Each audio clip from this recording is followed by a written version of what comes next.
Assalamualaikum semua. Okey, pernah tak anda rasa gaji masuk, lepas tu macam lalu je? Rasa macam ada lubang tak nampak kan? Duit tu asyik mengalir keluar je, habis sebelum cukup bulan. Ya. Fenomena poket bocor ni. Aduh, memang sangat biasa kita dengar. Kan, jadi hari ni kita nak tengok sikit satu petikan menarik ni dari kuasa target keuangan dan emas yang anda kongsikan. Betul.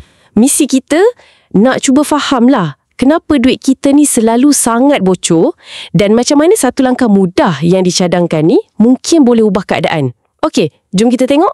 Okey, isu duit bocor ni memanglah ia menghantui ramai orang. Tak kira gaji banyak ke sikit. Betul tu. Dan yang menarik dalam petikan ni, ia kata punca utama tu bukanlah semata-mata sebab duit tak cukup. Bukan Bukan, tapi lebih asas lagi. Kita tak ada hala tuju. Tak ada target yang jelas untuk duit kita tu. Jadi duit tu macam datang, pergi, tak ada misi. Tepat sekali. Idea utama dari sumber ni nampak ringkas, tapi mendalam juga sebenarnya. Punca utama duit kita lesap macam tu je sebab kita tak ada target. Tak ada target, itu kuncinya. Macam kapal tanpa kompas lah kiranya. Duit kita berlayar tapi tak tahu nak ke mana. Last habis macam tu je. Petikan tu kata duit hanya singgah sekejap. Betul, singgah je. Dan penyelesaian yang dibagi pun terus terang je, simple. Bukan pasal bajet yang complicated atau strategi pelaburan canggih. Bukan untuk peringkat awal ni lah. Lebih kepada bina asas dulu. Ya, dia kata tetapkan satu saja matlamat kewangan. Tapi mesti jelas dan spesifik. Satu je. Contoh dia bagi dalam petikan tu. Kumpul dana kecemasan. Cukup untuk 3 bulan gaji. Okey, dana kecemasan 3 bulan gaji. Nampak asas? Nampak asas kan? Tapi sini yang menarik. Sumber tu kata macam ada kuasa tau. Bila kita fokus pada satu benda ni je, otak kita ni, dia mula berfungsi lain sikit. Dari sudut psikologi tingkah laku kan, ini memang selari dengan teori penetapan matlamat, goal setting teori. Bila kita ada satu matlamat yang jelas, boleh diukur. Ia bagi kita fokus, bagi motivasi. Fikiran kita tak serabut dah fikir macam-macam benda serentak. Betul. Dengan hanya satu target tu. Contohnya dana kecemasan tu lah, kan? Setiap kali nak belanja, kita fikir 2 kali. Oh, kita mula tapis Ya, kita tapis. Belanja ni bantu capai target ke atau melambatkan? Jadi, proses buat keputusan kewangan harian tu jadi lebih mudah, simple. Maknanya, kita jadi lebih sedar lah ke mana duit kita pergi. Setiap ringgit tu ada tugas dia. Tepat, ada tugas. Sumber tu ada sebut hasilnya nanti, kita mungkin terkejut tengok target tu tercapai lagi cepat dari kita jangka. Boleh jadi. Inilah dia kata kuasa sebuah matlamat. Tapi bunyinya macam senang sangat pula. Realitinya, senang ke macam tu? Apa biasanya halangan orang hadapi bila nak fokus satu target ni? Cabaran utama tu selalunya disiplin lah. Konsisten tu payah sikit. Disiplin. Godaan nak belanja benda lain tu sentiasa ada kan. Lepas tu nak set target yang realistik tapi mencabar pun penting juga. Maksudnya? Kalau target tu terlalu senang, kita macam kurang motivasi.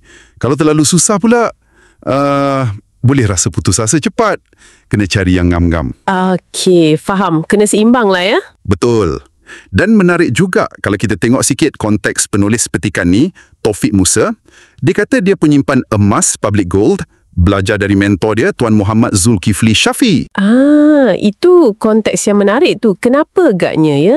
Orang yang simpan emas atau cenderung pada aset macam emas ni, dia tekankan dulu pasal dana kecemasan dalam bentuk tunai. Itu soalan bagus. Mungkin perspektif dia macam ni. Kita kena bina tapak kewangan yang kukuh dulu. Foundation kena kuat. Okey. Baru kita gerak ke aset lain. Dana kecemasan dalam bentuk tunai ni, dia bagi kestabilan. Macam buffer lah untuk benda-benda tak dijangka. Jadi macam safety net dululah. Ya, safety net. Tanpa asas ni, kalau jadi apa-apa kecemasan, mungkin terpaksa jual aset jangka panjang macam emas tu pada masa yang tak sesuai. rugi pula nanti. Faham. Jadi, ia mungkin langkah pertama yang kritikal untuk bina tembok kewangan. Lepas tu baru kukuhkan dengan aset lain. Bukan soal tunai lawan emas, tapi mungkin urutan yang strategik. Saya faham. Jadi, langkah pertama yang nampak macam basic ni sebenarnya asas penting lah ya. Kawal dulu apa yang keluar, baru fikir nak bina apa. Betul tu. Okey, jadi rumusan utamanya jelas lah. Tetapkan walau satu target kewangan je, ia boleh jadi pemangkin besar. Boleh ubah cara kita urus duit dan tutup kebocoran tu. Ya, tutup lubang bocor tu dulu. Seruan dalam sumber tu pun jelas. Letak target anda. Jadi, untuk anda yang mendengar ni, cuba fikir sekejap macam mana idea ni relate dengan pengalaman kewangan anda sendiri. Apa yang penting kat sini kan, ialah betapa mudahnya pendekatan yang dicadangkan ni. Simple. Ia elakkan kita dari analysis paralysis. Tahu kan, bila kita fikir banyak sangat benda serentak, nak buat bajet rumit lah, nak capai macam-macam maklumat lah, jadi pening. Betul, jadi tak terbuat apa-apa pun. Kan? Jadi fokus pada satu kemenangan kecil dulu. Itu boleh bina momentum. Ya, mulakan perubahan dengan langkah yang kita boleh urus. Dan ini bawa kita kepada satu persoalan lanjutan lah untuk anda fikirkan. Ya. Sumber ni tekankan kuasa satu target untuk mula kawal aliran tunai. Okey. Katakanlah anda dah berjaya capai target pertama tu.